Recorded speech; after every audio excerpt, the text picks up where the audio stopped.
Assalamualaikum warahmatullahi wabarakatuh. Para sahabat yang berbahagia dimanapun Anda berada, izinkan saya Badarudin ingin mereview sebuah buku yang berjudul Biografi Singkat 1889 sampai dengan 1959 Ki Hajar Dewantara yang dikarang oleh Suparto Raharjo. Buku ini terdiri dari 5 bab yang menceritakan tentang bagaimana kehidupan dan pergerakan Ki Hajar Dewantara. Buku ini terdiri dari 128 halaman dengan penerbit dari Garasi, Yogyakarta 2020. Pada bab 1 diceritakan tentang bagaimana riwayat hidup Ki Hajar Dewantara. Beliau dilahirkan pada 2 Mei 1889 yang sekarang kita kenal 2 Mei itu adalah sebagai Hari Pendidikan Nasional. Beliau dilahirkan di lingkungan keluarga Keraton Pura Paku Alam, Yogyakarta. Pernah belajar agama di pesantren Kalasan di bawah asuhan Kyai Abdurrahman dan pernah bersekolah dasar di sekolah dasar Belanda. Kemudian pernah juga belajar sekolah guru Belanda. Pernah mendapatkan beasiswa di Stovia, Sekolah Dokter Bumi Putra, dan beliau mendirikan sebuah wadah pendidikan yang diberi nama Taman Siswa. Itu cerita ulasan dari bab 1 yang menceritakan apa saja pergerakan apa saja yang beliau lakukan. Masuk pada bab 2 menceritakan tentang aktivitas dan pergerakan Ki Hajar Dewantara. Disebutkan bahwa beliau dulunya adalah seorang penulis dan jurnalis. Aktivitas beliau pada masa muda pernah menuliskan kritikan kepada Belanda yang merayakan kemerdekaan 100 tahun bebas dari penjajahan Prancis. Lewat tulisan "Seandainya Aku Seorang Belanda". Tulisan tersebut diterbitkan di surat kabar The Express.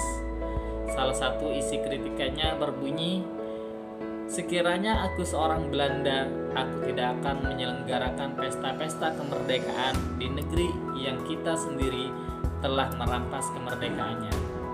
Melalui tulisan ini menjadikan beliau sebagai jurnalis yang mengkritik bagaimana Belanda melakukan penjajahan pada saat itu.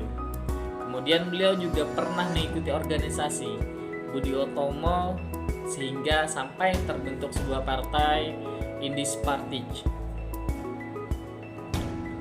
Pengasingan di Belanda pada tahun 1912, 3 serangkai Suwardi Suryadiningrat, kemudian Wisdekar dan Dr. Cipto Mangunkusumo mendirikan sebuah partai politik Indies Party untuk membangkitkan nasionalisme para rakyat pribumi. Dengan pergerakan 3 serangkai ini, mereka menjadi diasingkan ke berbagai daerah yang berbeda. Ki Hajar Dewantara atau dikenal Suwardi pada waktu itu diasingkan ke Bangka, kemudian Dr. Cipto Mangunkusumo diasingkan ke Banda, dan Dwi Stekar diasingkan ke timur atau Kupang.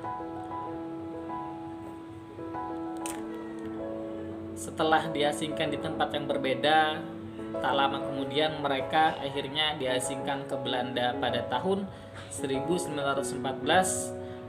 Dr. Cipto Mangunkusumo diizinkan kembali ke tanah air, dan pada tahun 1917 Dwi Stekar juga dibebaskan dan diikuti oleh Suwardi setahun kemudian.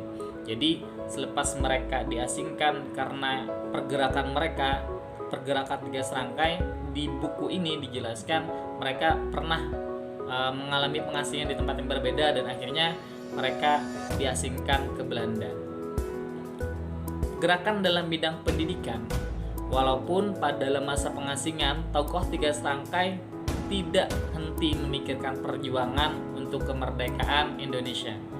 Suwardi lebih fokus mendalami bidang pengajaran dan pendidikan, dan Suwardi berhasil memperoleh semacam akte untuk mengajar ketika beliau di Belanda, sehingga dengan bekal tersebut beliau mendirikan Taman Siswa, pendidikan Taman Siswa.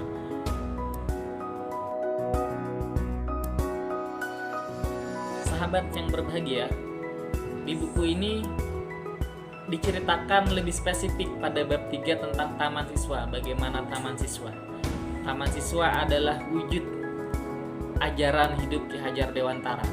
Beliau mengajarkan pentingnya pusat pendidikan, yaitu pendidikan dalam keluarga, sekolah, dan masyarakat. Beliau menggunakan sistem Among. Dengan sistem Among, beliau meletakkan pamong sebagai pendorong anak. Dengan metode Ingarso Sungtoloda, bila berada di depan harus bisa menjadi contoh. Ingmadia Mangunkarsa, bila berada di tengah-tengah diharapkan mampu menuangkan gagasan atau ide baru yang mendorong kemajuan. Dan Tutwuri Handayani, bila di belakang diharapkan ikut memberi dukungan. Dengan tiga kata inilah sekarang kita mengenalnya dengan istilah filosofi pendidikan Ki Hajar Dewantara. Dari tiga ini kita bisa melihat bahwa orientasi pendidikan dalam sistem Among ini adalah berpihak pada siswa, yang sekarang kita kenal dengan Student Center. Student Center yang menjadikan siswa sebagai pusat dari pendidikan. Pada konsepnya, sistem ini lebih menekankan pada minat dan bakat siswa, bukan pada minat dan kemampuan pendidik. Yang sekarang kita ketahui, kurikulum yang kita laksanakan itu mengacu dari pemikiran-pemikiran Ki Hajar Dewantara.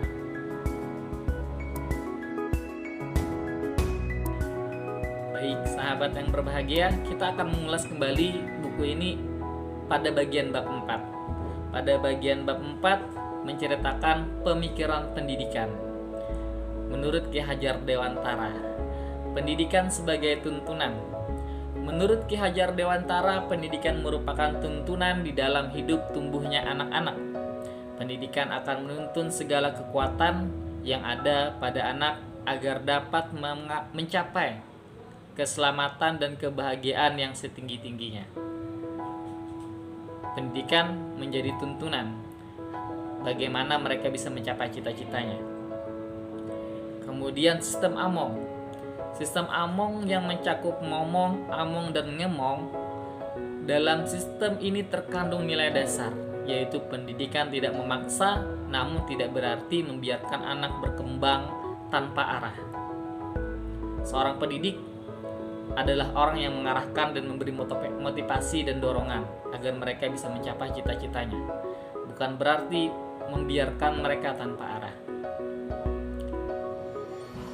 Kemudian perempuan dan pendidikan.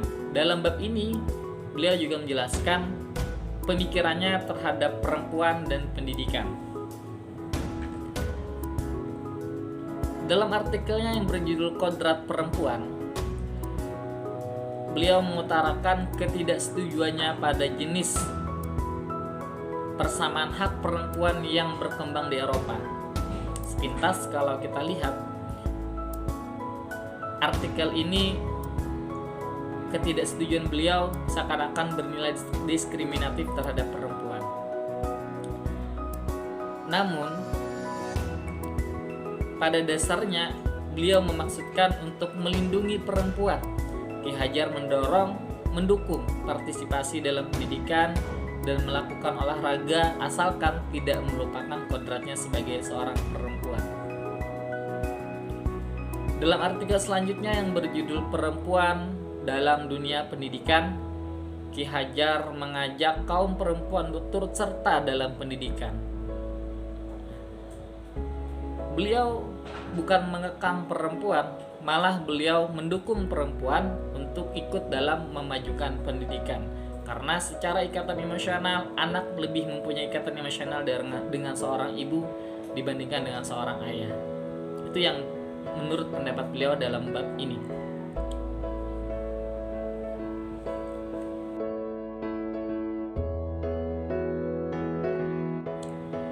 Sahabat yang berbahagia, kita kembali mengulas buku ini pada bagian yang kelima.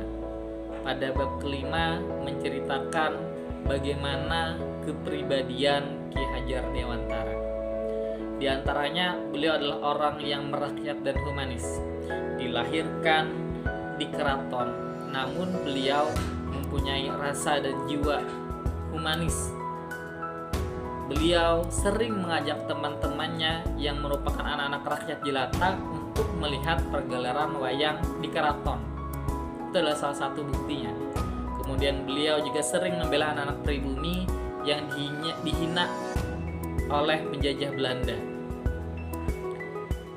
Dan beliau sempat merasakan konflik batin ketika tidak mampu membantu teman-temannya yang anak rakyat jelata untuk bersekolah. Karena pada buku ini dijelaskan beliau bisa bersekolah karena beliau adalah keturunan keraton, sementara teman-teman beliau itu tidak bisa karena notabene mereka adalah rakyat biasa. Ini menandakan bagaimana sifat humanis dan merakyatnya Ki Hajar Dewantara. Kemudian beliau juga dikenal keras tapi tidak kasar. Beliau juga seorang nasionalis sejati, pemimpin yang konsisten, berani, dan setia, serta sosok yang bersahaja. Ini adalah bagaimana gambaran Ki Hajar Dewantara, kepribadian beliau pada bab 5 yang digambarkan dalam buku ini. Sahabat yang berbahagia, tidak hanya sekedar mengenal Ki Hajar Dewantara, kita banyak mengambil pelajaran dari apa yang beliau sampaikan lewat tulisan-tulisan artikelnya, kemudian pemikiran-pemikirannya, sehingga kita dapat belajar bagaimana kita menjadi seorang pendidik, bagaimana kita bisa mendidik anak-anak kita di rumah, bagaimana kita bisa mendidik anak-anak kita di sekolah, bagaimana kita mendidik anak-anak di masyarakat. Semoga buku ini bermanfaat, semoga review ini juga dapat membantu dalam mengulas buku ini. Saya mengucapkan terima kasih atas segala perhatiannya, dan saya akhiri. Wassalamualaikum warahmatullahi wabarakatuh.